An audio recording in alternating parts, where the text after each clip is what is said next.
देखिए exercise 1G का हम लोग कर रहे हैं, क्वेश्चन नंबर 6 को सॉल्व करेंगे। बहुत ध्यान से आप लोग देखिएगा, ठीक है। यहाँ पे क्वेश्चन में दिया गया है if a equal to 2 and b equal to 3 तो फाइंड द वैल्यू ऑफ। दो क्वेश्चन दिया गया है, हम लोग को फाइंड द वैल्यू ऑफ करना है। तो पहला क्वेश्चन है आपका a का पावर b प्लस b का power a whole power -1 and second number जो क्वेश्चन दिया जा रहा है वो दिया गया है a का पावर a प्लस b का पावर b होल पावर -1। तो कैसे सॉल्व करेंगे, बहुत ध्यान से आप लोग इस चीज़ को देखिएगा।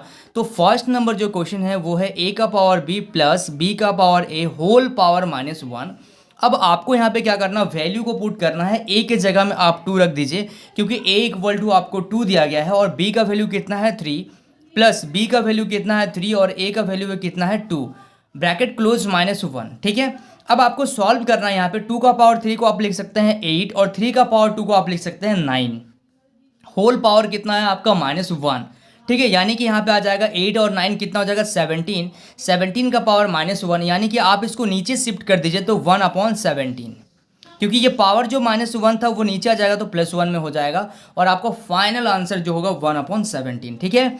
चलिए सेकंड नंबर क्वेश्चन को इसी तरीके से सॉल्व करेंगे हम लोग। जैसे यहाँ पे दिया गया है a का पावर a प्लस b का पावर b का होल पावर -1, यानी कि a का पावर a, यानी कि a का वैल्यू है 2 और ये भी a का वैल्यू भी 2 होगा, प्लस b का वैल्यू कितना है 3 तो ये भी 3 हो जाएगा, ठीक है।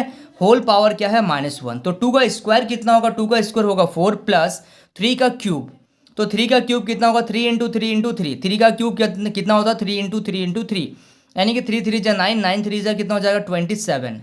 होल पावर कितना है आपका -1, ठीक है। समझ में आ रहा आप लोगों को।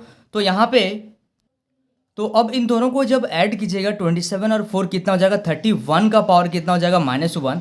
आप इसको नीचे लेके चल जाइएगा, तो नीचे लेके जब जाएंगे तो 1/31, ठीक है। समझ में आ रहा आप लोगों को। चलिए so students please note down this question.